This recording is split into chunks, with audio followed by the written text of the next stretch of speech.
So you all get to say yes. Welcome, Kelly. Who else did I miss? Kelly's just right down. Kelly's going to be one of our presenters coming up. So can you all see my screen? Yes. Okay. Yes. So we will be recording tonight. So thank you for allowing that and being part of the circle tonight. So I think everybody knows me, but if you don't, my name is Nancy Marco, and I am the founder of this Connecting You with Yourself Intentional Living Circle. And I'm also an IEA Colorado board member. And if we don't have a board member that shows up, I'll be filling two hats today. This circle gathers on Tuesday evenings, offering a space and a time to explore topics that encourage awakening. Tonight's circle is in partnership with IEA Colorado. I wear both hats. And our our presenter is Sandra, and her website is on the screen, envisioncoach.com. Jot it down. And I'll be sharing more about her in just a few minutes. Welcome to those that are just popping in. Just reminders to support yourself and others. We always ask for you to add your desired pronouns to the screen. It is part of the Enneagram's teachings to honor diversity. And because we are sponsored with Enneagram Colorado, you can also pop your Enneagram type that you are growing from in your screen name. To do that, you just go up to the top right-hand corner of your screen. There should be three little dots, and you have the option to rename. You can manage your video tonight and also your audio. Keep it off if you're not speaking. We are probably going to be a pretty large group tonight. And then, as always, do grab pen and paper. You want to take notes and really gain what Sandra has to offer tonight. Any questions, comments, anything I forgot? It will not let me start my video. I think you don't have to start any video. It should just be to say, okay, Marley, I think you're okay. If you're participating, I think you're okay. So just moving on to the little promotion for Enneagram Colorado or IEA Colorado. We are a nonprofit affiliate of the International Enneagram Association, and we're here in Colorado. If you're not in Colorado and you're curious about an IEA affiliate in your area, at the bottom of the screen is the website, internationalenneagram.org. You can check out where there is an affiliate, it used to be called chapter near you. Are We you just, presenting a screen? Because you said the link's on the bottom. you can't see it. No. Oh, Sophia, thank you so much. And for those that don't know, it's because it hiccuped and it dropped you off. So there you go. Can you see it now? Yes. Okay. So for those that don't know Sophia, wave hi to Sophia because she has volunteered. She's been a presenter for us, but she's also going to be helping me out in the future. So she's going to be your host sometimes. We're still working that out. We're going to talk soon about all the details. So what else do I want to say about Enneagram Colorado? Dues are just $20 a year at present time. Membership includes supporting this circle, receiving a tax donation, access to member resources, and just knowing that you're part of an amazing organization that continues to spread Enneagram teachings. So any questions about Enneagram Colorado? several of you. Thank you for those that attended the live event that we had just a couple weeks ago. So one more little promo, and that's for what's coming up next in both connecting you with yourself and IEA Colorado.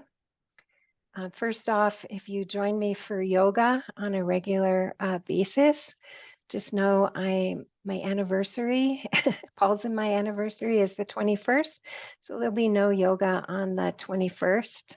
If you haven't joined me for yoga, you might want to check it out. It's 5 days a week and an hour and a half, and has a lot of Enneagram woven into the asanas. Next monthly Enneagram chat is on the 18th. I forget what we're talking about, but it will be something cool. You can see it on the meetup. And I do have some new stuff to tell you about the Empowered Living course. I was just sharing previously about how I'm looking at making it into smaller chunks and accessible in an easier way. So watch for those announcements. What's coming up on the Tuesday circle is on the screen. Ben Campbell is next. He's going to repeat that event, the Enneagram Roots. We didn't record it last time, so we want to record it. Please invite your friends who aren't familiar with the Enneagram. Ben does a fabulous job to tell us about where the Enneagram came from. After that, we've got the Funagram with Jennifer Novak. Kelly is going to do using the Enneagram in relationships, and Kelly is awesome. So I'm so grateful. Thank you for doing that, Kelly. And then Jennifer Andy, she gave us a presentation last year. She's coming back. She's going to do tuning in, a presentation about attunement, not necessarily about the Enneagram, but it will complement your Enneagram practice. And then at the end of August, Stephanie Spencer is going to do imagery with the Enneagram. I met Stephanie, and I was privileged enough to see her presentation for the International Enneagram Association, and it was fabulous. And she's going to dive in a little deeper with us. She's going to make it a little more personal. So any questions, comments, anything I forgot? And welcome to everybody who's slipping in. All right, let's get Sandra going and get you learning about what she's offering. So a big welcome to Sandra. And again, her website is on the screen. Sandra is the owner of Envision, a certified Enneagram life coaching business that helps individuals find their own grounded confidence, often in times of confusion. I got to meet Sandra through, let's see, an Enneagram collaborative, what's the last part? Organization, EW. Global, ECG. Global, ECG. Yeah, so if you are an Enneagram practitioner, check out Enneagram Collaborative Global. Sandra is associated with them. Sandra is also a certified family recovery and Enneagram somatic coach, a yoga and Pilates teacher, right there with me, a meditation instructor, and a quantum energy practitioner. When we spoke, I was like, oh man, we could talk forever. I'm so excited about her presentation tonight. And with that, I'm just going to pass it over to her. And if you haven't read Sandra's full bio, please take time to go to the meetup site and read it. She's got a lot to share. I'm taking down my PowerPoint, and thank you, Sandra. All right. Thank you so much. Thanks for having me. You look like you have a great group here. So kudos to you for gathering such a strong group. So I'm going to lead us in some grounding. First, I'll just get the tech over with to start sharing my screen. All right. Do you see the Yes. presentation? Okay, good. Let me just move this over so I can still see you guys. All right. So we're going to do a little bit of grounding, and you'll hear a little bit more. I'll talk a little bit more about who I am in a minute, but first we're going to get down to the good stuff and come into grounding. And I have a little picture of a tetrahedron. Just before we start to even ground, I do a lot of work with sacred geometry. So just seeing the tetrahedron, what we would call the pyramid structure. So we're going to use this in our physical body. I am a very imagery focused sort of meditation. If I talk too much for your style that you want to ground, you can just tune me out and ground in your own way. So first, find your feet. So just start to become aware of your physical body. As we sit here, most of us are sitting, unless maybe you're standing, but just start to become aware of your physical structure. Maybe even taking your thumb and your middle finger and putting your fingers together, bringing some awareness of the edges of your body. Pressing down with your right foot. Press down specifically with your right heel. And now with your left heel.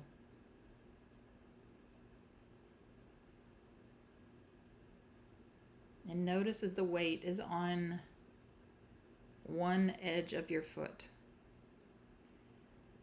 Now bring an awareness to your right pinky toe, your left pinky toe, your right big toe, and now your left big toe. Noticing as all four corners of your feet come into solid contact. Notice an area about 4 inches below the earth, right between the feet. And allow the weight of your hips to settle into the chair. Bring an awareness.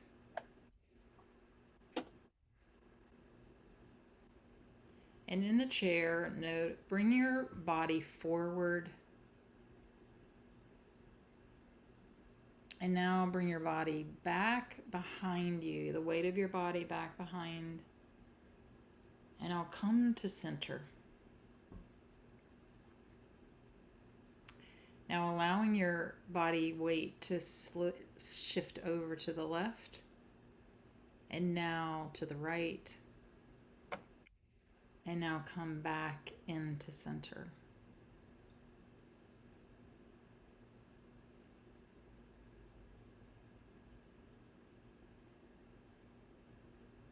And now start to notice your belly.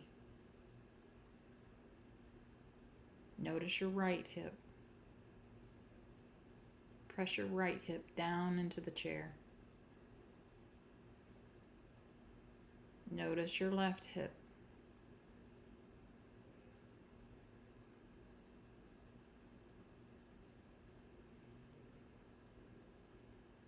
And as if you had a rod of white light, take that rod and take it right through the right hip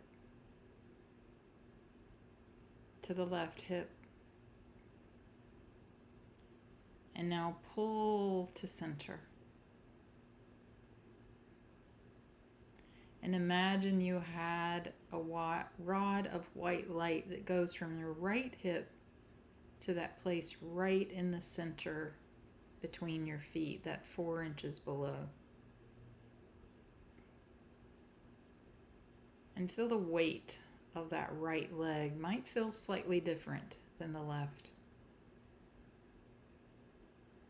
And now take this white light and take it from that left hip down into 4 inches below your feet, completing this triangle. And now notice your belly.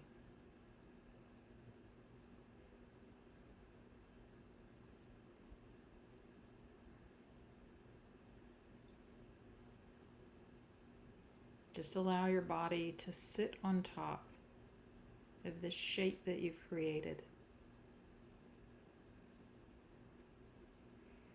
And now bring an awareness of 4 inches above your head.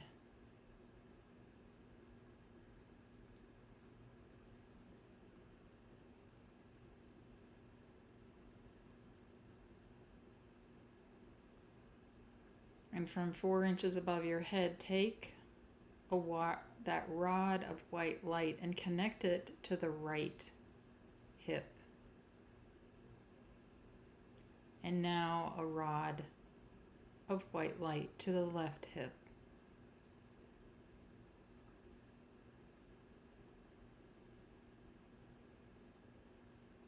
And pull the width of those triangles out as much as you need. Maybe they go far out, maybe they stay in close. And now notice your heart. Notice your head. Notice your belly.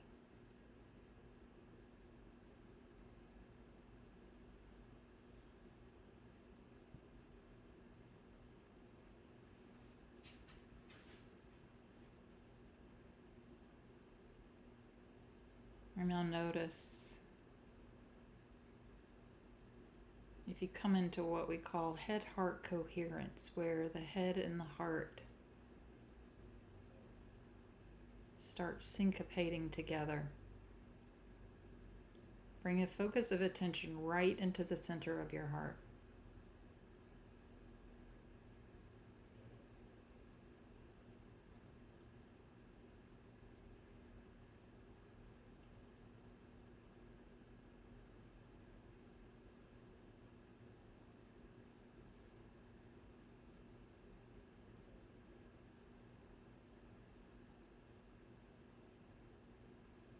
And then notice what it feels like to be part of a group that's syncopating with each other.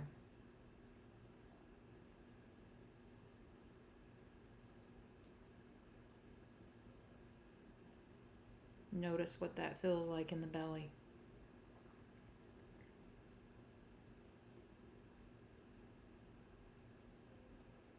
Come back to your heart. Come back to your individual experience.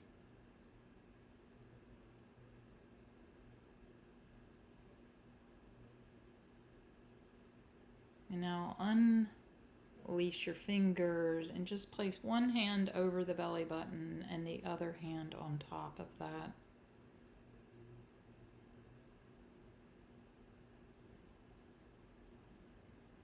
Sealing in this grounding that you've created for yourself.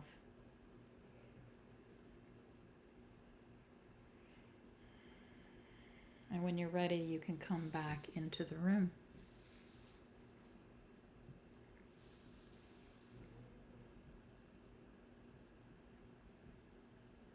Yay. The power of a few minutes coming into presence, especially coming into presence with a group, it never gets old. Or at least it doesn't for me. So let me just tell you a little bit about myself. I am a mother of 3 grown children. I've been married for 31 years. I grew up in South Carolina.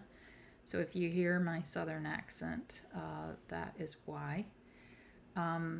I have lived, though, in Lancaster, Pennsylvania for the last 31 years. I was a nerd by trade. I was a systems professional. I worked as a management consultant, and I worked in project management. I am an Enneagram 7. My 6, that 6 part of me was really good at being able to notice when a train wreck was going to happen. I had like spidey senses, and as a project manager, that was always kind of helpful.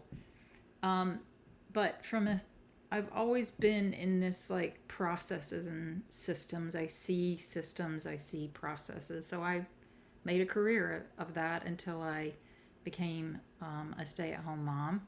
Now I'm a coach and a healer, and we'll kind of get into a little bit more of that in a minute. What do I love? What are my passions? I really love what we just did. I love embodiment. I am a yoga teacher, and I love sacred geometry and fate to destiny, which we'll talk about a little bit about today. And I love making connections and patterns. Like, see, these are sort of my passions, and you're going to hear why and how and all that kind of stuff. So and also I want you to know that, so I am a storyteller, so I'm going to tell you a little bit of a story and how to me, I see fate to destiny, not just as a concept, but what I've lived personally, and maybe we'll be able to make some connections to my work and why it's important and why it's really part of my destiny. But if you have questions, I don't know what your process normally is. I'm not really good at being able to completely look at chat while I'm talking, but if you do need to ask a question, feel free to stop and ask questions. I'm fine with that. We're pretty casual, and I'll watch the chat for you. Okay, awesome.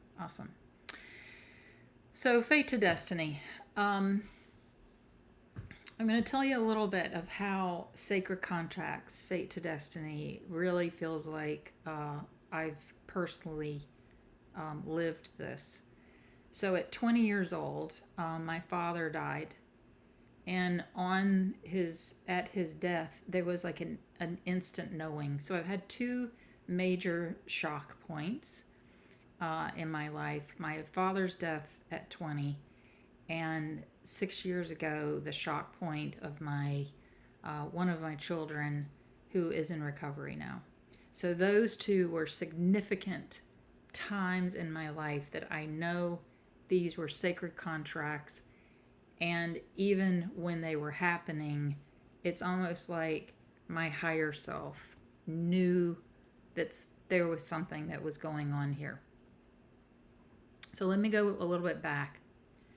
So my father, he died a day after his knee surgery. So he went in to have a knee operation, and the traditional, like, come in and check your vital signs at 4 a.m, he had passed away with my mom right there beside. So it was one of those, you get a call, and your dad has passed. But 4 days before that occurred, I went to college nearby, and I had come into town, our hometown, for a dentist appointment. And back in those days, you didn't have cell phones. So I'm checking out at the dentist, and it's my dad, and they're like, yeah, she's here. So he was like, are you coming by? And I really wasn't. I was just going to go back to college, and could tell he kind of wanted me to come home. And we had this strange interaction. My dad was not demonstrative, but it was just the strangest interaction with him. He like kissed me before I left. It was like one of these things where you're going, what is happening, right? Like what's going on? I later learned that this was, first of all, he knew he was going to die. He prepaid his bills for 3 months prior to passing, so that my mom wouldn't have to worry with that. Somehow he knew he was going to die. When he had that interaction with me, he was actually checking the contract. It was like he was asking me, are we still good? Are we still in agreement that we made this contract before incarnation. I later knew that that was really true. Someone told me in a session, they said, your dad checked his contract before he died. And it was like one of those, like, I know exactly what you're talking about. I know exactly, I never will forget it. It's like laid down in my brain. So while my sister, I have two sisters, where my sister was like, you know, freaking out that it was such a tragic death, like there was a part of me that just knew there was a purpose to this. Like it was like, you know, I was calm. It was like that I was rising above the situation. If you've ever been in that place where it's almost like you're rising above it and you're kind of watching it. Now, I'm an Enneagram 7, so there's definitely a part of me that was like avoiding for years some of the grief of his death. But this part of this story, I'm going to tell you, this is not my typical Enneagram 7 avoidance part of this. The second time where this happened was, you know, my son went to college, and I'm now like footloose and fancy free. My last one is left, like, you know, the first one leaves and you're like bawling for months, and the last one leaves and you're like, I can be free. And I was actually with my daughter and her to-be husband, and we were down at this oyster fest, and I get butt dialed while my son is getting arrested. He literally butt dials me. And I'm hearing this happening. And this was the shock point, the second big shock point in my life, which was eventually about 3 weeks later, he went to rehab. And this was really like, we had no idea what the state of what was happening. Now, that one wasn't an immediate, I'll be honest, that was not one of those immediate, like, okay, a knowing that there's a purpose to this. But back up about 6 months prior to this event happening, I was introduced to the Enneagram in a meeting with church curriculum. We were talking about church, and somebody said Enneagram, and like many of us have had this situation where we say the Enneagram and people are like, what? I was like, wait, spell it. You know, I had no knowledge of the Enneagram. I had done the Enneagram. I had come home, you know, did your typical like online test, did the test, it said I was a 7. I go, yep, that's me, put it down. Didn't think about it. And then when this occurred and when I came up for air, I intuitively realized that my other two, my kids are like 3.5 years from beginning to end, so they're all like in the same age bracket. You know, they were one had just graduated and the other one was in college. They were ready to get their wings and fly.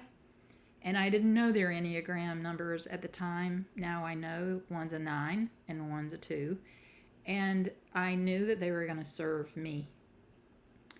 And honestly, in my weaker self, I just would have let them, and I did for a while. But I knew I had to dig in. And this was the point where I had to dig in. And in that realizing I needed to really dig into me. And I had been doing spiritual work really my whole life. I forgot to mention that my father was a minister. And so I've been around spirituality since I was a child. But that led me to first go to yoga teacher training. And then I just started searching Enneagram training. And I kept going to the website. I kept going, and everything that kept coming up, which now I laugh, was the Enneagram Institute. And something just would not let me follow through with Enneagram Institute. And one time I Google, and Deep Coaching Institute came up. And I ended up going to Deep Coaching, which this makes me laugh now. I had no idea that I was going to be a coach. I, like, when I was in the training, I was like, I'm not prepared to be a coach. I'm an assistance person. Like, I'm not a therapist. I've never been trained in this. Like, I'm like, wow. Well, this is the reason why I'm telling you this is because when I started sitting across from people, it was that at that point that I realized I was clairsentient. So deep coaching is a very somatic coaching type, curriculum. And I realized that often I was feeling what people weren't even noticing that they were feeling in themselves. And I actually didn't even know what to do with this. It's what led me then to go to really look at chakras and understand the energetics in the body. And when I finished that coaching experience, many of us never ran a business before, so I took one of those kinds of trainings, and they were like, hey, it was during COVID, by the way, and hey, go to Clubhouse. There's this social media Clubhouse, and this is where I met my now business partners as energy healers. This is really where I learned most of the metaphysics, where I learned energy in the body, energy in the way it works. This was my introduction. I say all of this to say this faded piece running this thread that's running through.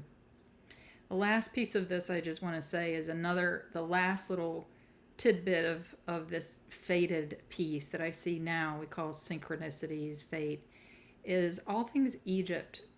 I've always been interested in Egypt ever since I was a kid. I even drug my children to all kinds of Tutankhamun kind of things that were going on, and I just realized that I was like, I think I'm going to Egypt, and I knew that I had to say it out loud. So I say to people oftentimes when you get these intuitive hits, is sometimes we have to say them out loud because one, if you know that if there's a knowing that comes in, it sometimes helps other people to trust that part of themselves. So I realized I had to start speaking it out loud because I knew everybody was going to think, yeah, you're crazy. So I said, you know what? I'm going to Egypt. I'm not sure how. I'm not sure why. That next, a couple months later, it was actually I think it was January. I had been looking up different people and it was super expensive. Russ Hudson was doing the Holy Ideas in Egypt. And I literally booked the trip within like weeks after I found it. First of all, I love the Holy Ideas, and there really isn't as much out there for the Holy Ideas. That trip led me to being inside of the pyramid, which I really then realized for the first time. Now my work with biogeometry, which is actually taught by Ibrahim Karim out of Egypt, is that aspect of how sacred geometry really comes into, as humans, how our environment is impacted by the physical structures. So all of that to say, long-winded storyteller that I am here, is that fate. I'm just going to stop sharing just for a minute. So fate is often purpose seen from the other side of life. So I'm just going to say that again because I love that statement. So fate is purpose seen from the other side of life. So each soul has this specific shape, maybe a speech that's waiting to be spoken, for us to be able to speak naturally what is within us, to express our inner genius. Sometimes we don't know what that inner genius is within us until we can really start to trust how these threads are keep threading through our life. Fate is this invisible thread that pulls us along and guides us by, or guided by this unique thread. And this whole idea of limitations, we can't oftentimes get rid of our limitations. But what we are limited by actually creates our full possibilities. And this inner genius is really what we're here is to create, or is to find within ourselves, to be able to give what we've been destined to give the world. This to me is where empowerment comes in. So there's a lot of empowerment that comes in when we can trust this thread without seeing the outside world as having obstacles. And you'll see that when we start talking about the sacred contracts. This idea of obstacles, but also possibilities. So can you find your own unique style? That yes, there are limitations, but can we accept these limitations and have your soul find something so much greater? And I tell you all those stories because I'll be honest, this part of, especially with my son, my family lineage would have gone victim. And I sat in it for a hot second. And that's the part that went, no. I remember one time I said to myself, why me? And I remember another voice came in very clearly and said, why not you? Why not you? And when I said that to myself, why not me? There was some power that got grounded. That's when I said, I'm digging in. That's when I went on the journey and just accepting. And I'm not saying that this happened overnight, but it was like one little moment of empowerment that gets built on top of the next moment of empowerment that gets built on the next moment. And what happens with empowerment is trust starts to be built. One moment of trust, one molecule of trust leads to another molecule of trust. And before long, there's a DNA shift that happens, that shifts. And sometimes you don't even know who you are anymore because you're not acting the way you used to act. That's when you know you've shifted into a next level. So we each have appointments with our suffering. We all have this destiny that we will suffer in some way. It's pretty much just the way it is. It's part of our life journey, but it's an amazing ability. So there's this fate and destiny that has this archetypal tension going on.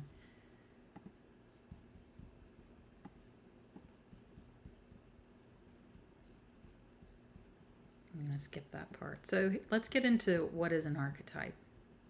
Many of you probably know, but I'm going to just, for anybody who doesn't.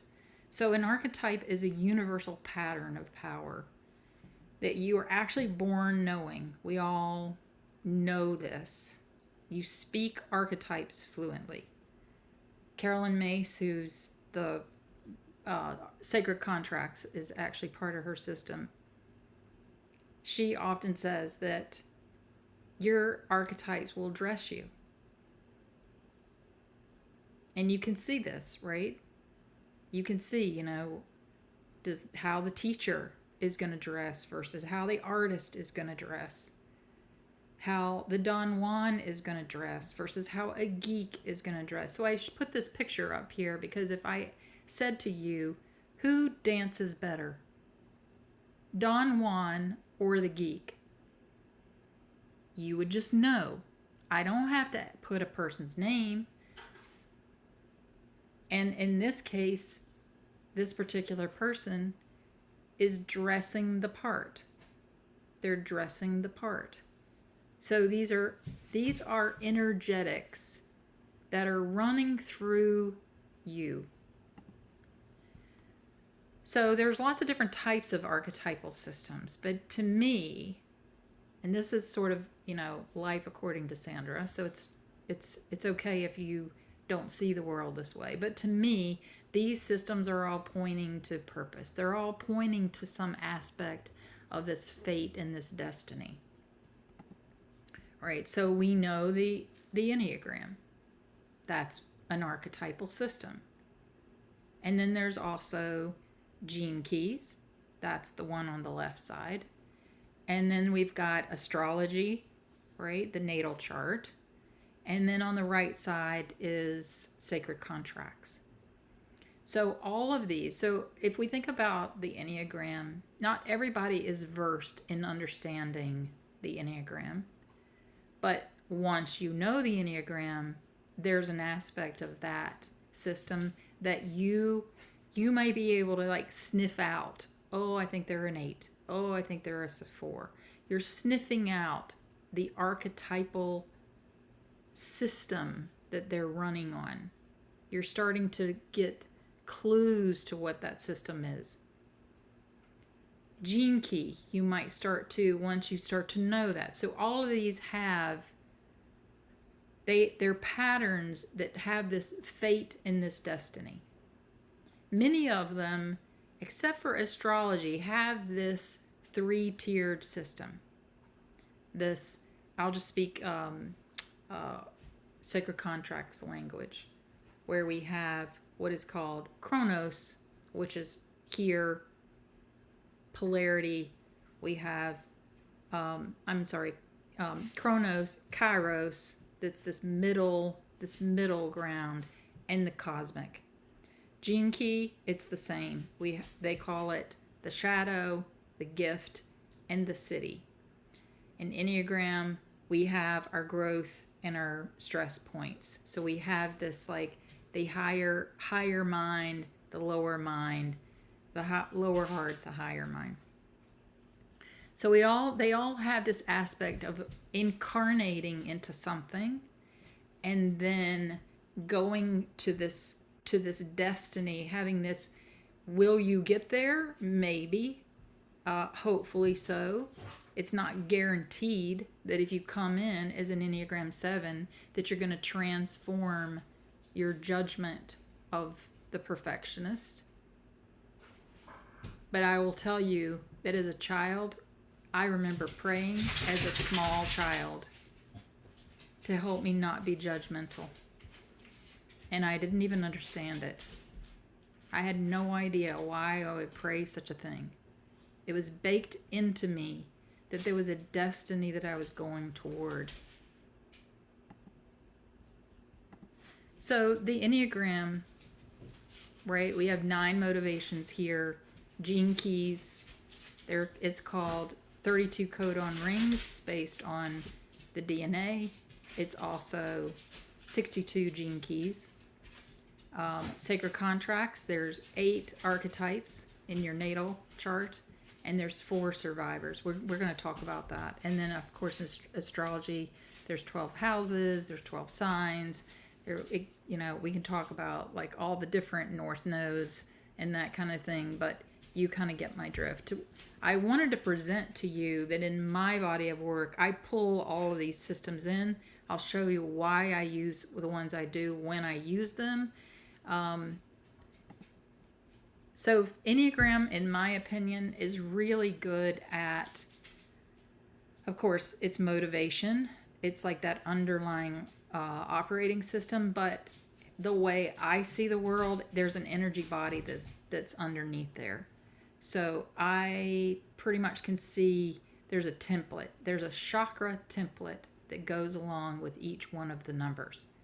It's also really good, and that's that energy that's happening within. So that's the energy that's going between. Um, for example, like the perfectionist often has crown chakra blocked. That's just an example.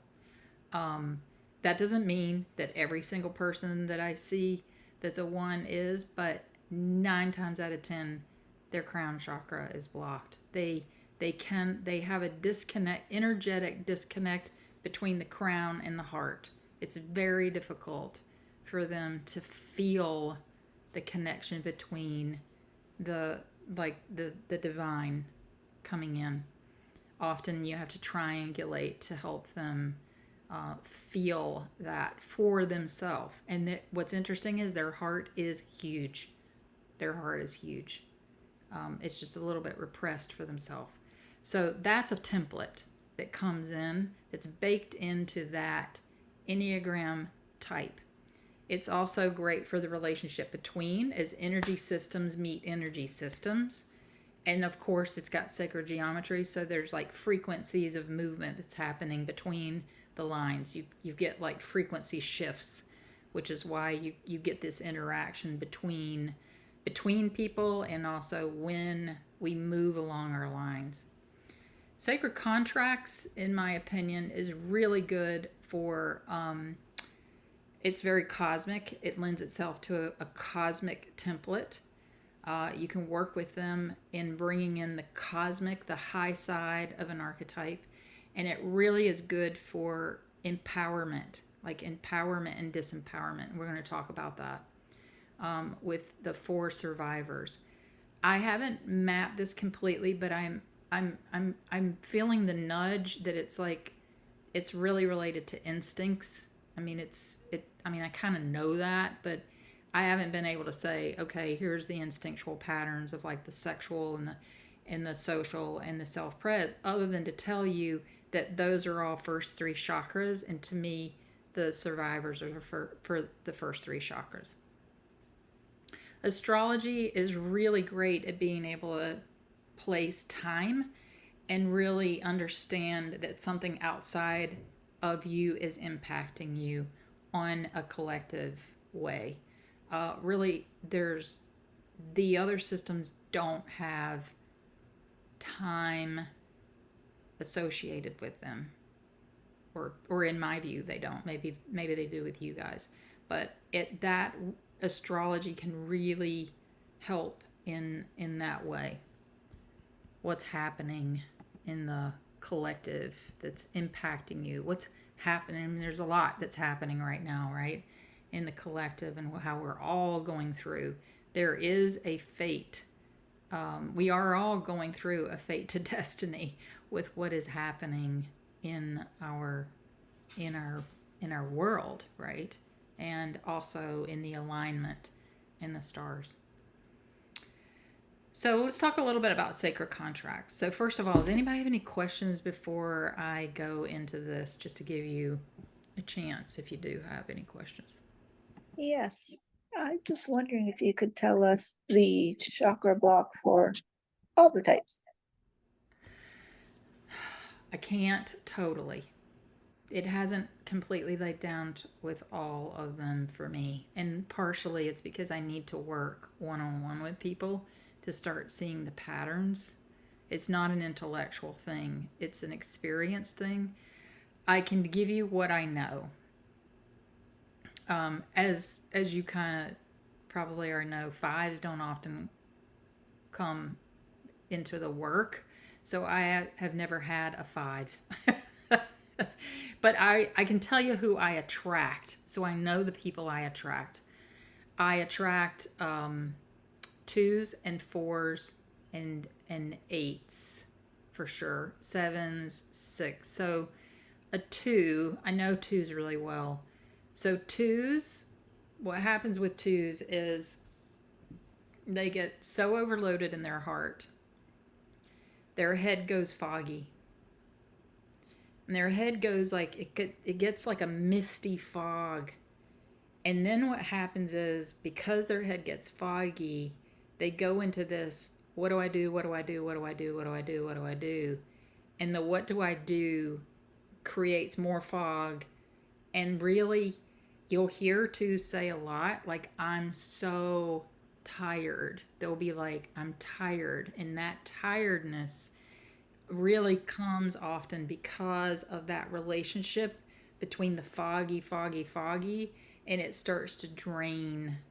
It starts to really drain their energy out. So if you can help a two get embodied, really get embodied. And I just had a two recently. I ended up, I explained to her the template. So the beautiful thing about working sometimes somatically with the Enneagram is that I don't have to go through. I got a hit that she was a two, and I started describing the template that I just described. And she looked at me and said, "You're describing exactly me." I didn't have to tell her motivation. I didn't have to talk about what the Enneagram meant, because people do know what happens in their body normally. So then we just really started working very energetically. And she was like, "This is the first time I've ever was able to lay here like this." I actually started doing Reiki with her just to get her body to like settle down a bit. I will tell you energetically, and I'm just sort of spilling the beans here, so hopefully, like I told Nancy, like, this is my coming out. I've never really talked about this out loud, but twos are very, they have an amazing manifesting ability, because that fogginess in the brain is because they have a lot of energy in the head. And I have seen with twos like a halo get created where it's like a positive and a negative, and it literally created a connection. When a two can get grounded, I'm telling you, I think that manifesting is a major ability. And the only reason why I can think that might happen is because you have so much heart energy, that heart energy is just creating this massive head heart connection when you get grounded. And that's not to say that any of the other, like the 3 or the 4, wouldn't do it. I just haven't seen it, and I've seen it. Here's what I could say is, if you can get the 2 to clear the head, what happens for them is they are like plugs. It's like, here is a plug to the heaven, and here's a plug to the earth, and they instantly get plugged, and every chakra gets aligned. That's why they are so highly capable of really what we call, I don't want to say, I hate the even word manifesting, so I can't even believe I'm saying this, but my point is they have this ability to like really like shoot out so much energy, focused energy. 4s, what happens with a 4 is they sort of get inert in their belly. So they get really, they get fuzzy, but it's not the same kind of fuzzy as the 2. They usually get really heavy in the belly, like much more heavy in the belly. 3s often, it takes a while to get to their heart, like all the heart repressed. It takes a while to get into their hearts. And then I'm not going to talk about 5s because I don't know enough. 6s, you know what? I'm not even going to talk about 6s right now because I haven't had a 6 somatically. I need to write this down when it's after it's happening. So I don't really want to talk too much more because I don't want to give bad information. But I know 2s so well because I attract 2s and 4s, but especially 2s. And I do see very clearly. I've had 2 major clients with 1s, and I've seen this both with them, and that crown is just usually really, really blocked. or anybody who has a lot of perfectionist actually in them. They don't even have to be a 1. Did that answer your question? I know it wasn't complete. A little bit. It gives me lots to think about. Yeah. Yeah, and like I said, it's really not intellectual. I mean, sometimes when I look back and it's like the way the Enneagram, like what's repressed, like what's dominant, what's repressed, I didn't it forget really does follow what think that about, is. It's just and when you, especially the description of the 2s and the 4s.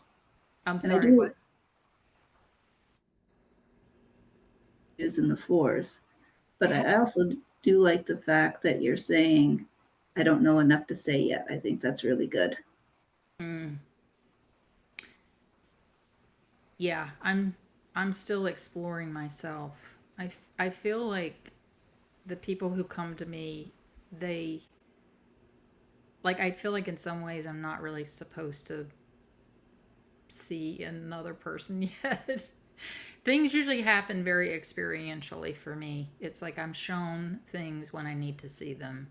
So I don't want to be out here and say like I know it for everybody, but I will tell you I've seen too much about that too that I can almost say I know this. Like this feels very true to me. And when I talk to some other 2s, like they're like yes. So I'm not sure, Nancy, if that Yeah, resonates with you. I was going to say it not only resonates with me, but it fits with what I understand about the Enneagram. So as a 2, I'm a feeler doer, and I'm lacking the natural connection to the head, Mm-hmm. and the head is very busy, but it gets very busy with things that are not in what I need to be focusing on. And as I do that in my life, I have been very successful in alignment. So yeah, I mean, it fit, it fit perfectly. So Yeah. it fit logically to me, and it fit in experience. And for those that don't understand what I'm talking about, think about the placement of type 2. It is in the heart center, but it is adjacent to the body center. So the body is doing, the heart is feeling, and there's no natural line for the 2, no natural connection to the head. So the missing center is the head. And, all types think, but types focus on feeling and doing with their thoughts instead of naturally tuning in, tapping into that connection to inner guidance, to the divine. And when we can, then all 3 centers come together, which I think is true for every type. When Yeah. all 3 centers are aligned, then I mean that's my passion too, is to align the 3 centers, to bring all 3 centers, to activate all 3, to activate all the intelligence that's there. You have a better chance of being tuned in, tapped in, and being in alignment. So thanks. Absolutely. Absolutely. I Yeah. would say that's true for me too. I've been told I'm an underproductive overthinker as a 2. And to hear the different descriptions of what that is, like that makes a lot of sense to me. Yeah. Yeah. Yeah, and I think the main thing that I want to say is that I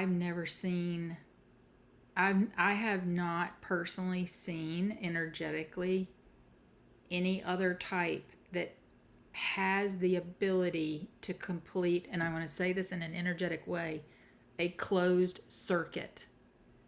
Which, yes, it's head heart, but I mean a closed circuit, meaning heaven energy, earth energy, complete circuit, blasted out. I have not seen energetically another number be able to do that so quickly. It's not that other ones don't, it's that almost you have to work to find the block. And it's like if you can get them calm down in that head, it's like bam, they're there. And there's not anything energetically, or there's not anything really that I can look at the lines and stuff to say that that's what would be there, but it's almost like I feel like I need to preach this because here you might hear my word. I got priest in the first house.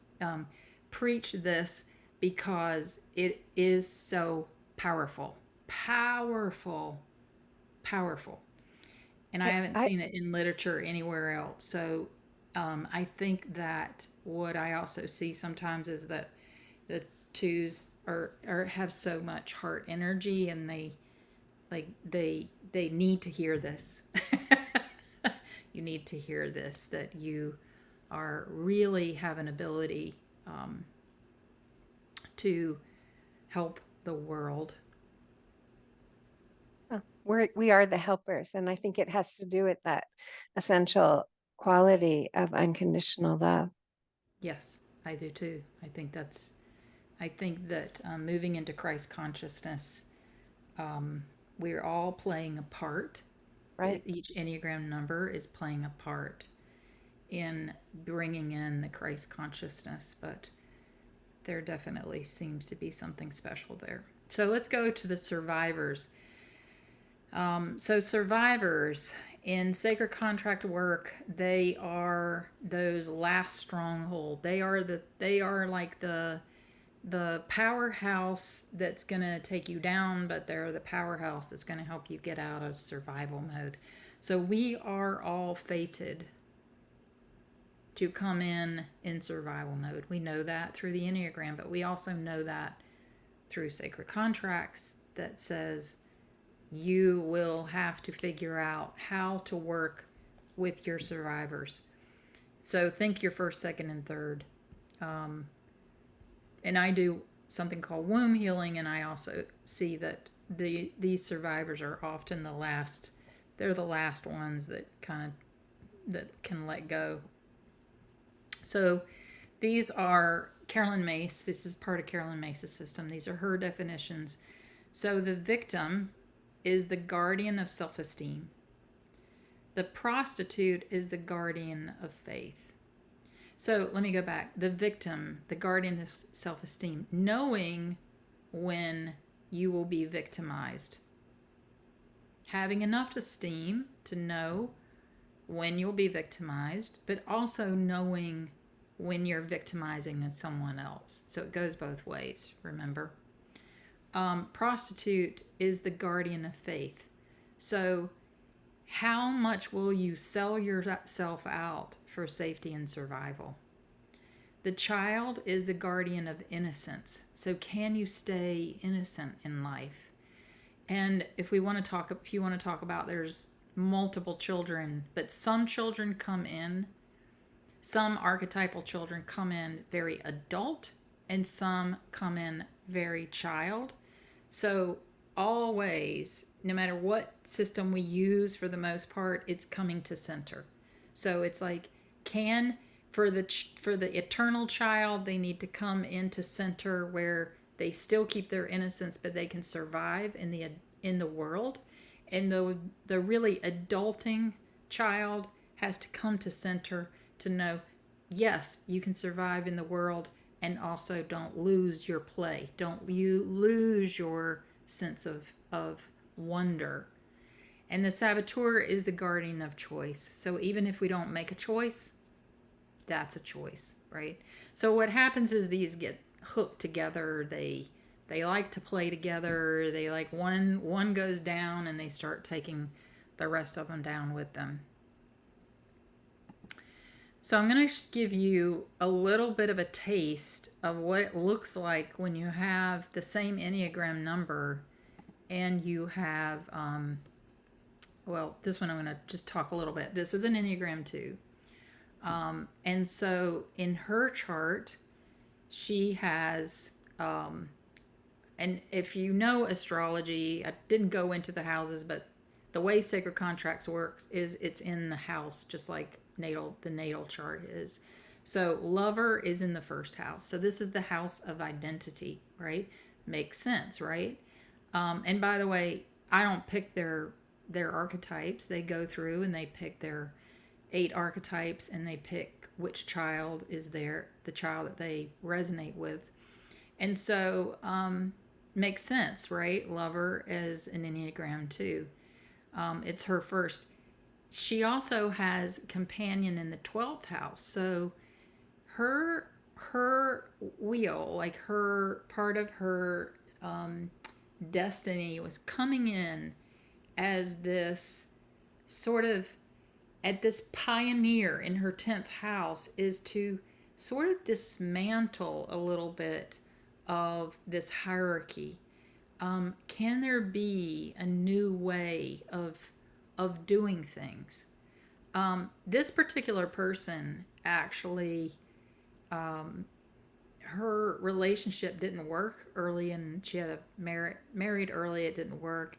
Never remarried, but always knew she wanted to be a mother, and so she became a mother on her own.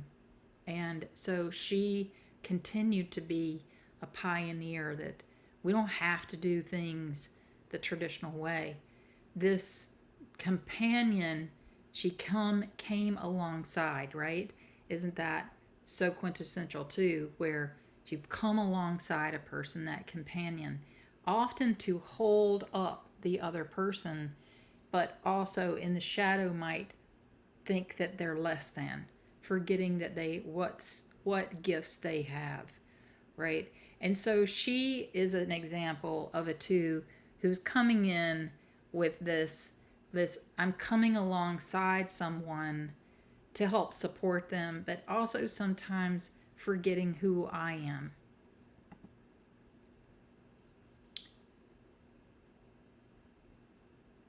This is another 2. Actually, she charted her wheel today. And she does not look like the other 2 at all. Her chart has much more of a sense of hierarchy in it. That teacher in the 12th house, there's a bit of hierarchy. She also has king. There's definitely, her king is holding the benevolence. So a lot of that sense of, and rescuer is in her 10th house. So many 2s that I work with will have rescuer somewhere in their chart. She actually has rescuer in her 10th house. So that rescuer is that lover, that rescuer, that's sort of quintessential 2, but she's got a little bit more of, and you would, in the Enneagram language, you would say she pulls a little harder on her 8. In fact, at times I've even thought maybe she was a 7, because a little bit of that assertive part of her. But I think this is the part. This is the part of her that king is really pulling in a lot of power. King has a lot of power. And of course it's in her 3rd house, so it's in her house of communication. So she's going to present a little bit stronger than certainly, let me go back here. She's, this 2 has dilettante. So the previous 2 has dilettante in her 3rd house. So she's able to meet people where they are. Like, oh, you like this, I can talk to you about this. You like this, I can talk to you about this, right? Much different feel than having king in that same house. So this is where what I see is that you're going to see the same Enneagram, the same operating system that has this motivation running through it, but now you can start to see the nuances. What I love about working with the sacred contracts with the Enneagram is I can get a little bit more specific about what's working or not working in their life, because the houses are oriented to the area of their life. So 7th house, relationships. 3rd house, communication. 5th house, children. Groups. 11th house. So I can start to see this thread that's running through, that sometimes the Enneagram is a little bit too macro. Now, I'm not saying that you can't get the same kind of spiritual development with the Enneagram. You certainly can. But sometimes, like, we are Enneagram lovers. We're going to dig in. We're going to do the work. not everybody is always going to do that level. They want something that can kind of get targeted and come in very quickly. And so this, they can often really see themselves. They can see their life. They can see their patterns. They can see that unconscious behavior that's happening. These are 2 4s. The one on the left, she didn't do her full chart. We just did her survivors. Child in the first house. Very quintessential, sometimes what we think about as a 4, where very emotional, and the emotion's going to come out very evident. The second chart, slave in the first house, people pleaser, not going to show emotions the same way. Again, I have no data. I don't have statistic data here, but I would say in Ian Cron calls it the long-suffering 4. Right side, definitely much more long-suffering. Not going to be talking about, how the heart is heavy. Not going to go into as much envy. Going to hold all that much, much stronger than the one on the left.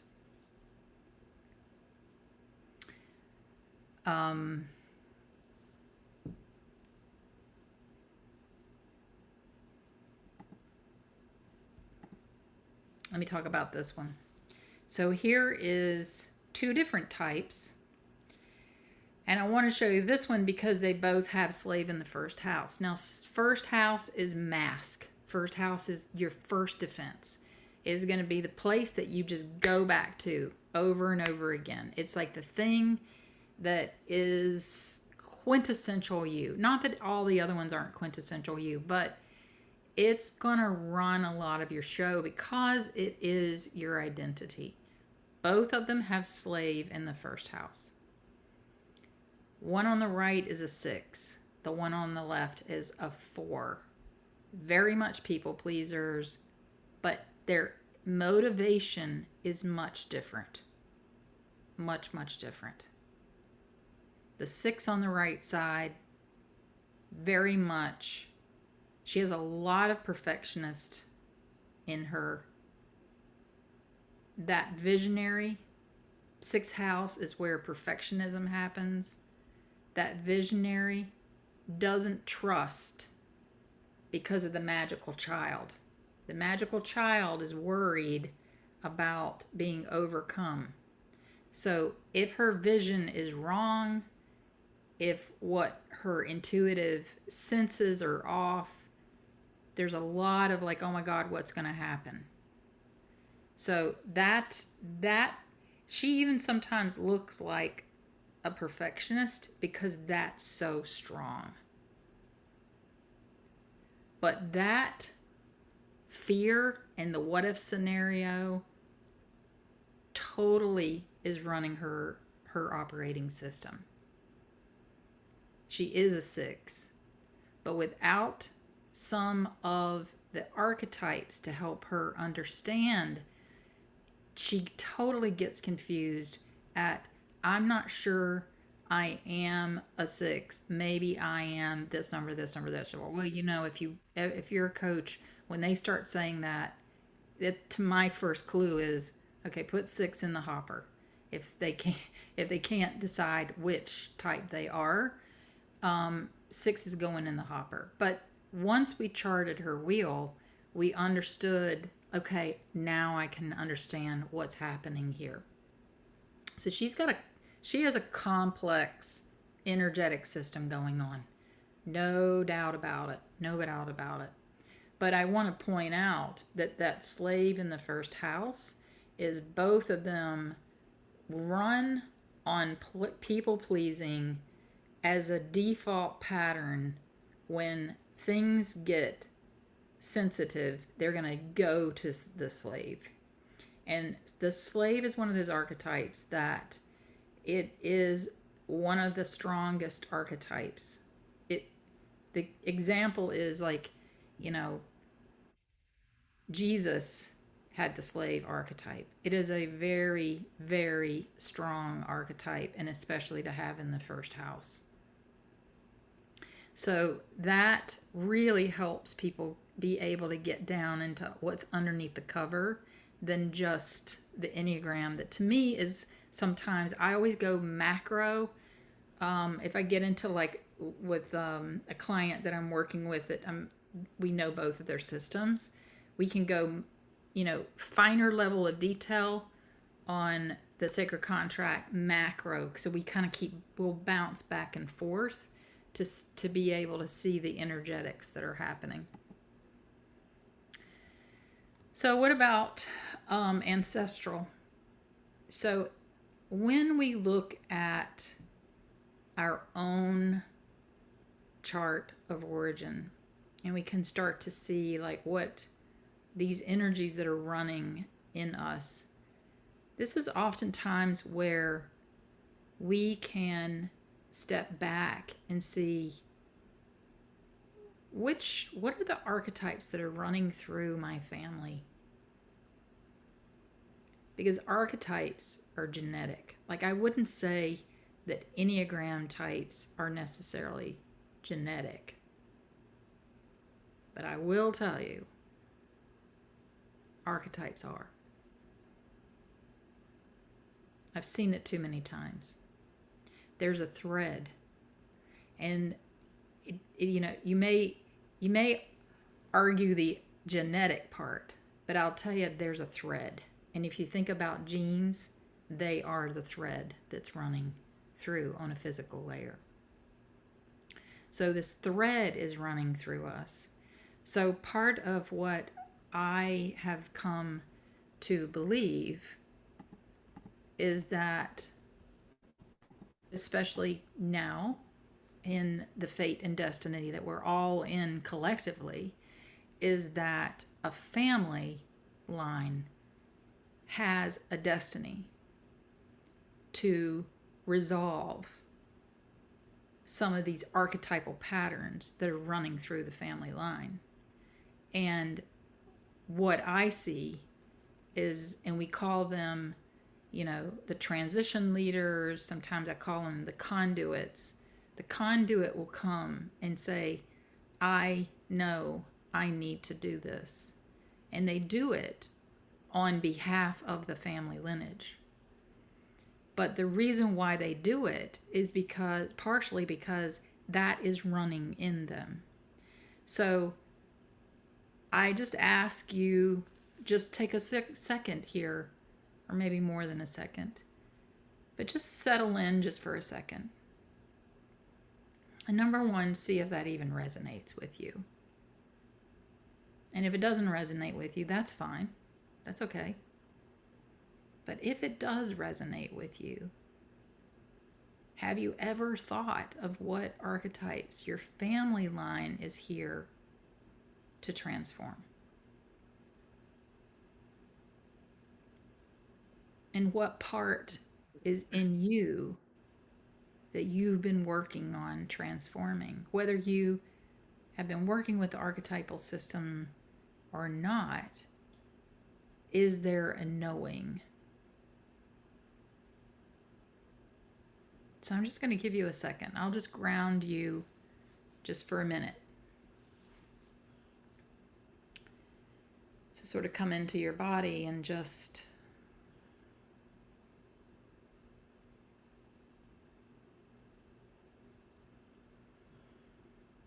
the thing about these systems is they're really based on something that in the energy world we call resonance.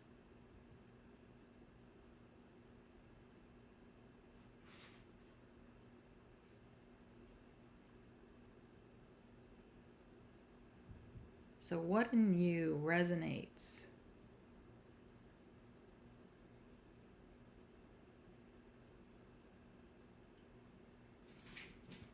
With your family lineage that possibly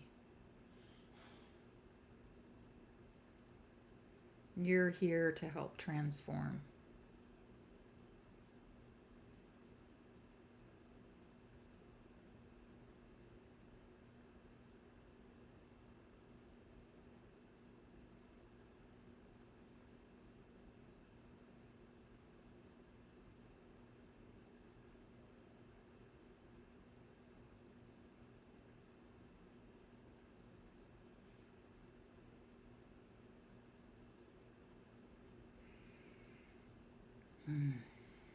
Okay. Sandra, know that one. we do have two questions in Okay. the chat. Orly asks, how do we find our archetype? And Jessica asks, have you seen archetypes change places, house, over time with people that you've worked with? I have never, no, I've never seen archetypes change houses. It's kind of not exactly like the natal chart, meaning like when, there's the outer, if you ever do a transit chart where you can see what's happening. What happens though is that, and I didn't talk about this, but the diagonals. So what happens with the wheel is that, let's say the 11th and the 5th, they play on each other. So one pulls on the other. Okay. So for example, I just have one up. That might not be a good example, but she has addict and the virgin is opposite each other. That's not a great example. Let me see if I can go back.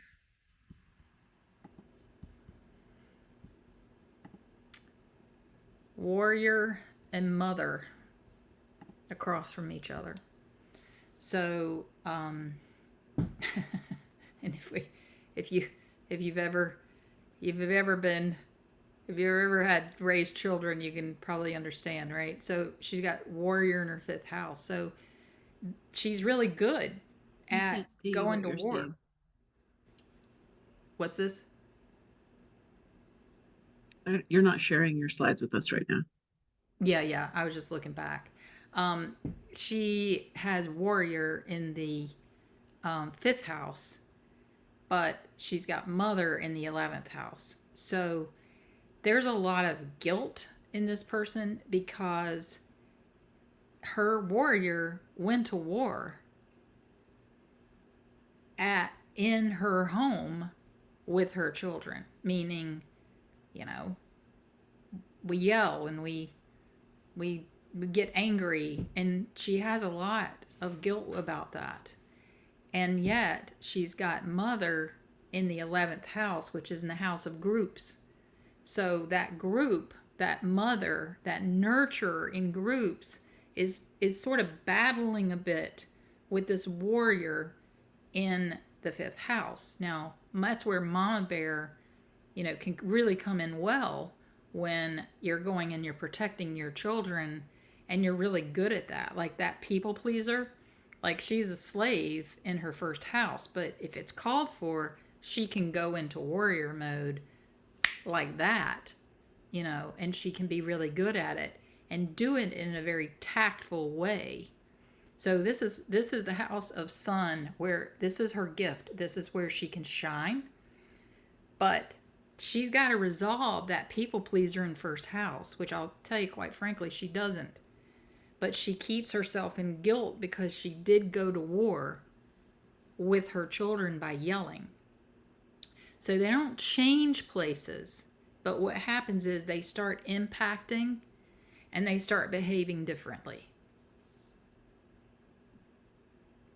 And thank you. Can you, we still have Orly's question about, she wants more basic information about the archetype, how we find it. And then I think Arlene is asking for some more basic information too. She's asking, are we born with an archetype and can it change?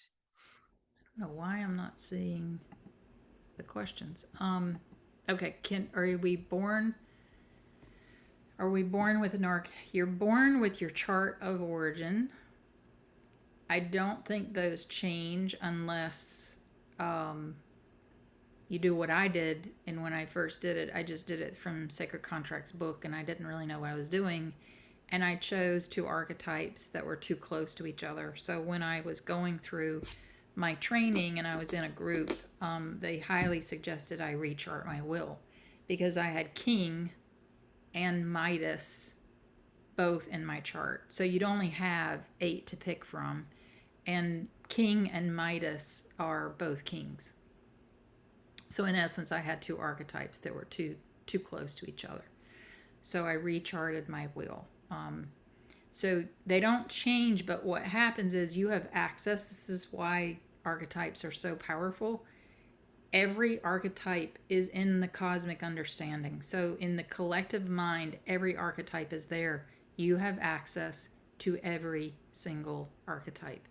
So when your victim feels like it's drowning, and if you need the warrior, and this happened to me, I was laying in the bed after one of the relapses, and it was Christmas, and I was like, "Blah," and here we go. All of a sudden, my mom said something, and I was like, "Yes, call in the warrior," and I called in the warrior, and it was instantaneous. So you have access to every archetype that is there. You can embody. I actually do healings with the archetypes, and actually through embodied meditations, like pull archetypes in to help people with that. All right, can you ask the other question? I can't see all the questions. I don't know why. I only see Sure. 3 of them. Orly said, how do we find our archetype? So one of the ways is if you ask an archetypal consultant, work with an archetypal consultant. You can also, the Carolyn Mace has a book called Sacred Contract. It is not an easy book to read. There are also these archetypal cards. So you go through, you look through the archetypes, you really sit with, and you, and here's the thing, this is why sometimes it's helpful to be, just like it is with the Enneagram, sometimes it's helpful to be with somebody that is not biased. One is to help you make sure you're not picking all of the same type. So if you're a real spiritual person, you don't want mystic and seeker and student, and there's almost like there's categories that they fall in, because you'll just pick things you want to be and not who you are. So you really need to look through your life and who really are you. And sometimes it's just helpful to have somebody on the other side to help you with that process. And then there's a process for charting the wheel once you're done. And so you're really only picking 8. You pick 8 because everybody has the 4. So it's really a lot like the Enneagram in that you learn the knowledge and then find yourself. Yes. Yeah. Yeah. I will say I did it through the book, and this work is pretty complex. It was the hardest. This made Enneagram look super easy. I'll be honest. This is a really rich system. Most archetypal consultants, it takes you about 3 to 4 years to get to really be able to really embody sort of the work. So just know that it's a very rich system. There's a fine line between these types, archetypal types, a really fine line between them, between like, why would you pick the student versus the teacher? Why would you pick the seeker versus the I just lost it. Well, even student and seeker. So I picked my seeker, which a 7 is a quintessential seeker, is my student took on the role of my seeker, if that makes sense, right? Because when you start only being able to pick 8 and you think about your whole life, you have to get really fine in the ones that actually resonate with you. Yeah. Bev has her hand up. Bev, what's your question? Sandra, I am curious. I'd love to hear you say more about kind of the difference between fate and destiny, and when, like, what exactly sometimes I think people use those terms kind of interchangeably. So how would you describe that? And then how do they relate to each other Yeah. in terms of Yeah. Well, it's like fate. And it's interesting because if you really, and I'll tell you a lot, who I'm obsessed with listening to right now is Michael Meade. I love Michael Meade. If you like this topic, yeah, he's got a podcast, and he's a poet. So the way he says things are just delicious. And I've always been curious about this topic. And that's why I gave some of those examples where even my father, like, I kind of think that he knew that he was going to be fated to not live. He would say this to my mom. He didn't think that he would see us graduate. He had been in a really bad accident before we were born. He wasn't expected to live. In fact, I'm almost 100% sure he had a near-death experience. They actually took him to the morgue and then realized he was alive. So he never thought he would live to see us even graduate from high school. So I think he knew that he was fated to die early. Fate to me is like there are experiences that you are going to experience. That there's a path. And what I've wrestled with, and I have wrestled with this, and it's so fascinating to me that I had this philosophy professor, and this was a big topic in philosophy, and time, and the relationship with time, and that was way before my knowledge of dimensions and time travel and all that kind of stuff. But fate to me is one of those things where you can get really tripped up into that aspect of free will. But fate has an essence of fatality to it. And, I was born Southern Baptist, so I certainly wasn't raised with this kind of thinking, but I really believe now that we come in with, this is what we're here to learn. Some people call it the bus stop theory. Like we look around and we go, okay, I want to learn this, so you're gonna cheat on me, and you're gonna die early. You're gonna be my dad, and you're gonna die early, and like we make these contracts with each other. And so there's a bit of fate with that.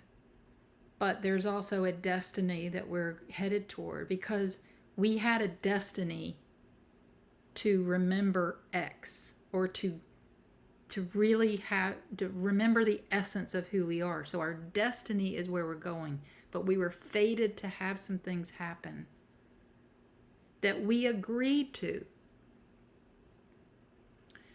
So I've recently just heard this one person that I really love. His name's Aaron Abke, and it's the law of one if you're into that. But he was talking about moving into like Christ consciousness, fifth dimension, and he said we will never have free will. There is no free will until our heart aligns with God's will. And honestly, it was like click. It was like one of these things where fate, destiny, and free will, and you can feel it. Like I feel it. It's like I've never felt freer than when I finally stepped in and I'm out here talking about crazy woo-woo things. No, being completely fearful that, I was going to lose my life for it, you know. Being raised in a very religious kind of family, and to say that I'm a medium is like death. But honestly, it is the freest thing I've ever felt, because I know that I've stepped into my destiny. This was my destiny. And all these things have been leading me up to it. So it's such a hard concept.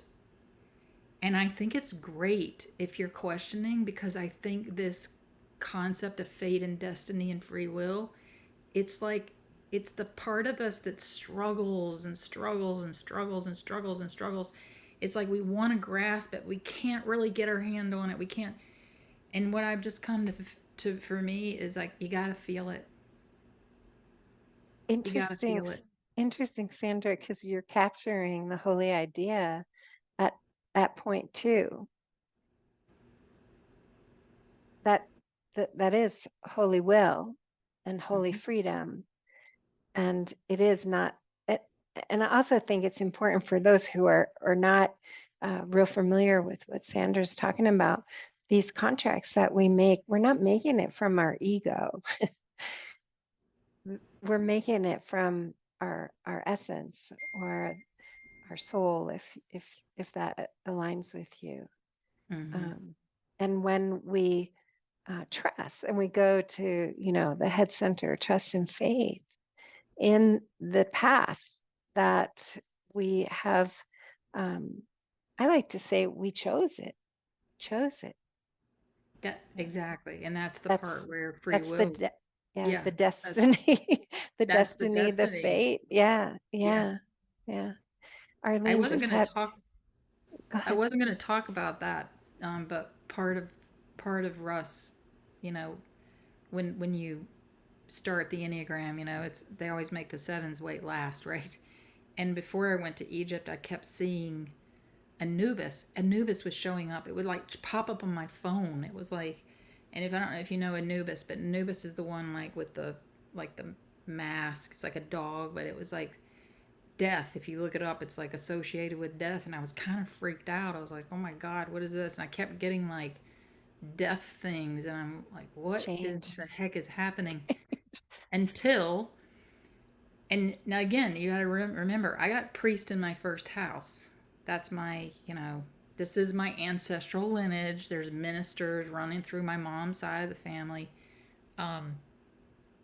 Until I realized, on the last day, and Russ is giving the holy ideas, it's holy transformation is for the 7. Well, when they put in the burial for the Egyptians, and we think about the jars, right, that they would save the organs, they did not save the brain. He talked about like what organs were preserved, and that process of preserving the organs, and they were organs of transformation. That's why the brain is not in there, because the brain does not transform. Guess who did that? Anubis. Priest would put on the mask of Anubis, and they would perform those rituals. They were considered the initiates. That is why, like, I was like, oh my gosh, like the symbols were showing up for my own holy idea, this holy transformation. Confirmation. Right. Yeah, confirmation. Arlene, you had your hand up for a second? Did you have a question? You're muted. You need to unmute. And then Melina has her hand up. Does the Enneagram type change too in a lifetime? If you're identified correctly, your Enneagram type only changes in that you awaken within the type. Think about the 9 levels. Where's my chart? If you have a circle and you have all the points, even what happens with the sacred contracts, it's like my work now with biogeometry, we actually test for this, where you can literally test and see that there's more. I won't go into detail, but it's called BG3. It's like harmonizing energy. Every form in the universe, the center has the most. Like, I could take this bottle cap and show you that it's the center where there's the most. So what happens in the way I explain it to people is, when you come to center, when you come to the center point, you have all points. And the closer you get to center, the closer there isn't as much distance if you think diameter, right? So if you're on the outside edges, it's going to be a lot further from the center, but also, from one point here to over here is much bigger. But when we start to come to center, when we come to presence, we have all numbers. We embody all numbers. It is the all. It's the collective. It is the collective union of the all. The absolute truth is that God is in all. And the part of the holy ideas is that this sort of got downloaded for me, because I have to get a lot of things that way. But when somebody on Clubhouse was like, can you change? And I heard very clearly, and it was like, no, you can't, because you incarnated with a purpose for that holy idea. In metaphysics, it's called a fractal. You are a fractal, and you are a fractal of that idea, and you incarnated to be a fractal of that idea. So, in other words, like holy transformation, like that's part of my fractal. Yeah. But that doesn't mean that I don't really resonate with all the others. And as the closer I come into center, I can embody more and more and more, but I have a sacred purpose. So that's where I didn't get into that, but the Enneagram to me also has that sacred purpose. You came in with the sacred purpose. Yeah. And as soon as we learn our type, then we want to start to loosen it and become all the types. Yeah, I know we only have a few more minutes, but we've got a few questions here. First, Melina had her hand raised, and then Myriad asked the question in the chat. Go ahead, Melina, and then we'll get to Anton. I think this is all very interesting. So thank you.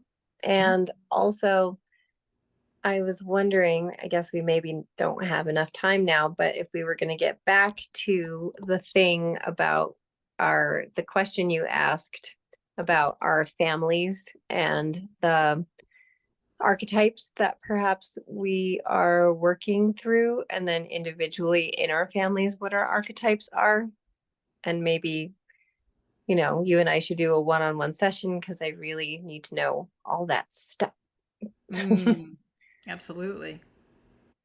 But I thought that was an interesting question. I was wondering where you were going with it. Well, part of it is just to start your contemplation. Just to start one, it helps you resonate with what's in you, right? So 9 times out of 10, if we think about things that what our family needs, it's a part of us. So sometimes that's hard, right? So I want to acknowledge that can be hard to look at. And also, it's just to start the curiosity. So a lot of this is just about being curious. And would mother and rescuer be the same, or are those two different ones? I'm guessing they're different. Yeah. Two different. Yeah. The rescuer is, think about a firefighter. Like they run in and they come in and they help. In the light, they come in and they leave. Like the firefighter doesn't ask to come over for dinner. They don't expect you to call them up and tell you thank you. They just come in. In the shadow, they might actually create the fire so that they can go in there and rescue you. All right. The mother is about nurturing. So it's nurture, it's creation and nurturing. Mm-hmm. Father is creation and protection. So I have women who have father archetypes, by the way. Sure. Mm-hmm. I feel like my mom has that. And she's a 6. And Yeah. I can see that makes, hyper vigilant, right? Mm-hmm. Worried about protection. Security. Yes. Awesome. Mm. All right. Thanks, Melina. Anton has his hand up. Yeah, also like Melina said, many interesting things that was brought up, Sandra. So I'm just choosing some of these. While I can throw out like multiple things because and interesting connections I wasn't making, like near-death experiences, shifting timelines, talking about time itself. We're here to learn is another concept as well that some of my life experience has shown me. I mean, aside from just enjoying learning, but I just was going to say I think I guess maybe what I'm actually was going to say is more a comment. I don't know if I have a question, but just commenting, if You good. nothing else. Um, but maybe you'll have anything to say about it. Is I do have sometimes I have the moment. One of the most striking things you said, Sandra, was like these moments of like, why me? Even if I'm connected to a lineage, like I've had these moments where like for example a recent type of whatever type of relationship I could call it I've been in, like I see a pattern of even if I don't fully realizing it, choosing some people that there's this disconnection that I eventually realized, but I thought that it was there with certain people, not with everybody. And I feel like I might be breaking a cycle. Like I've watched a couple of things that I might be breaking a cycle in a lineage, and part of me is like, why me? But another part of me is like, maybe I'm here or one of the ones who is here to break the cycle of going through that, which is great news. But it's it's interesting how the part of me that doesn't see it can get stuck in that. I even just briefly, I even had an experience this past summer where, and actually it was a very peaceful experience, which surprised me. I'm in a park, just something seemingly mundane. And I realized I think the reason I'm here is because my soul knows that I would be able to come out on the other side of certain things I've struggled with and learn and gain from it. And I just felt so at peace with that. So I just felt like sharing that. Yeah. Well, thank you, because I didn't really get much into that, but from my lens, what I see, and maybe this is just because this is my eyes have opened up, but I don't think so. I think the people who are here on Earth right now, we had a contract to do this work, right? So can you imagine your parents saying this, or my parents saying this, that, one, that they're waking up to potentially having past lives, or, that they were here to clean up for their lineage. You're hearing more and more and more. And I think we're waking up to the fact that this might be why, and certainly not the whole population, but the ones that are waking up to it. It's like, wait, maybe this is part of my purpose. Maybe this is why I'm here. Maybe instead of it being done to me, it's something that I'm in. It's my gift to the world. It's my gift to collective. It's my gift to the next generation. And that's what fuels me, is it's my gift to the next generation and the generation after that. Like, I don't have grandchildren, but my sisters do. And it's like, oh, yes. And I'm seeing when I started doing my work, my ancestral work, and like took it out, it's fascinating that I'm seeing my nieces shift. And we were rescuers. I like my lineage, when you said, that's the 2, I think that's because our family lineage is to transform that rescuer. Like we are healers, we are ministers, we're, you know, like we're either like teachers or healthcare or ministers. And it's hilarious because my niece married a forester, and within 2 years he turned into a minister. I was like, dang, you can't even marry into this family without being a minister. And it's like, no, that's what we're here to transform, because we literally wreck our bodies by taking on other people's stuff. And it's like, that's what we're here. And so they started pulling back. Like if I could show you my niece's text, like she was like, yeah, I started realizing I needed to, like, I only have so much energy and I like need to take care of myself. I'm like, okay. When I say this stuff starts to work, I'm telling you, I've seen it myself. It does ripple. It ripples. That's great to hear. Yeah, that's great to hear. And And I again, could- you're talking about the growth path for the two. Go ahead, Arlene. From a Sufi Zoom earlier, I wrote down each life is a guest in the body. Yeah. Yeah. Each life is a guest in the body. Interesting. I want to turn that on its head, but I'm going to hold it. I know. I think we're all holding it. I will say this. What I see, and this, you know, this kind of makes sense if we're talking about moving toward Christ consciousness, but this coming into the body is getting more and more and more important. And it's because it's DNA. It's like the physical aspect of the body is, I just keep hearing it over and over again. So yeah, I'm just gonna let that sit too. Any other questions? We got about 6 minutes.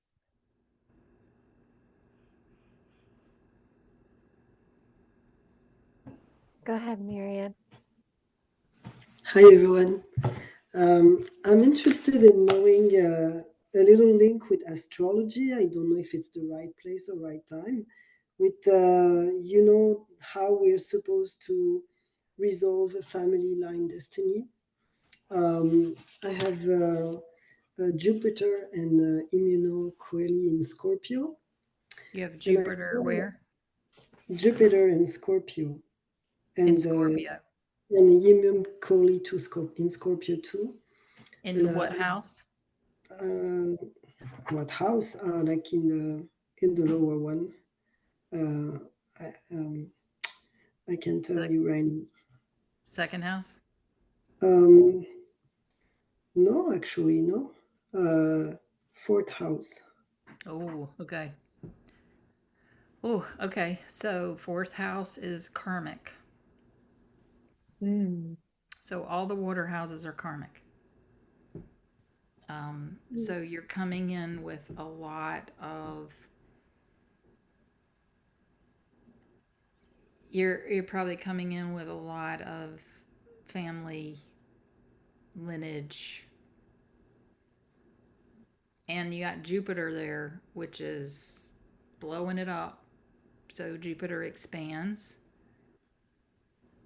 And in Scorpio, which is about power, you know, it's power dynamic. So, I mean, I don't want to get too personal, but I'll just ask the question as a statement and you don't have to answer it. But like power dynamics in the house, power dynamics in your, like your childhood home, you know, might definitely be playing out. So, you know, sometimes then what happens is you start looking at, okay, if that's running a piece of your show, like what archetype then is showing up? We don't actually pick archetypes for the houses. We pick our archetypes, and then what we do is this is where the basically you get it gets channeled because you do the blind picking. So the house it's like kind of like tarot, right? Like you pick the houses, you do the houses and the archetype blind, and you'll even, like, if you're kind of intuitive, you'll be like, you'll go for a card and it's like, nope, and so they end up being exactly where they need to be because you're not picking them, per se. But I didn't show it, but what I do is I take the natal chart after they've done their sacred contract, and I'll put that on top of their natal chart, and it helps to start to understand. So that's a bit of a tough place, challenging. Like, you probably ask in your sacred contract for a challenging childhood a bit. So then it'll help to see what archetype can help you come into the light, right? Hmm. I have Yeah, one client where she has warrior in that house. She had a lot of karmic stuff, so she has warrior in that house. But it's just like the Enneagram. What helps you starts to backfire on you. So it's like, even the warrior has to learn, okay, but is this a battle that I'm supposed to fight, right? I don't fight every battle. I don't always go to battle. Or maybe the lover is there, but the lover might be losing too much power by, being more inert. So it's like, that's the beauty of being able to take these systems and lay them on top of each other, because you can get underneath the cover of some. To me, this is energy. These are frequencies. So the Enneagram gives you a very broad, it's like a chord. It's like, boom, that's your Enneagram. And now I can go ding, da, da, right? So you can get into what frequency. This is it's all energy. It's frequencies. I'm trying to get into the frequency of this. That totally makes sense. Thank you. I'm also wondering, you're a 7, I'm a 7 too. Have you seen a lot of mediums that are 7 types or type 7, or is it like very well broad among the types? No, it's pretty much, the only thing I can tell you is, and I was watching YouTube one night, and it was this woman that was a medium, and she said, a lot of mediums have been electrocuted. And I was like, and I was at probably, like, not electrocuted because I didn't die, but I mean, I was camping. It's funny. I told my sister this, and she was like, "Wait a minute, that wasn't you. That was me." I was like, "You got shocked too?" We had this camper, and it wasn't grounded right, and so foot on the metal step, hand on the metal door, foot on the ground, and I became the ground. And so my mom had to slap me off, and the guy next door worked for the power company, and he said, yeah, if you hadn't gotten her off, she probably would have died.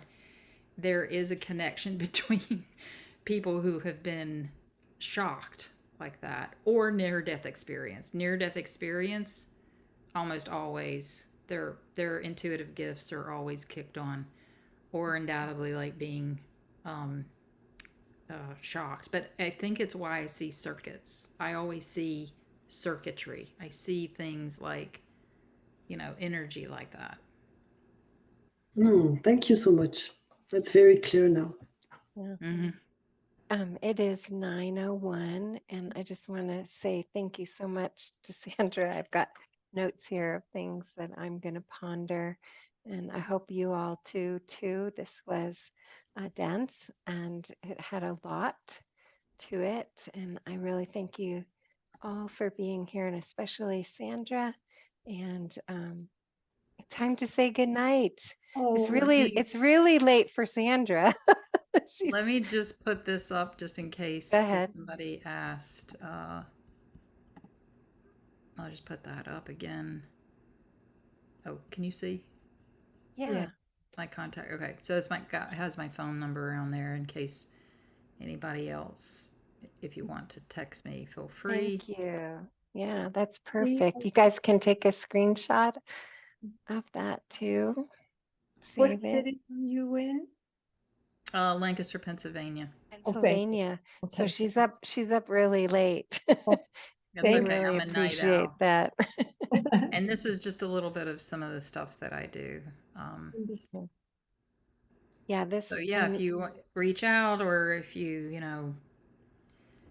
want to look at your sacred contracts, or you want to just explore more, yeah.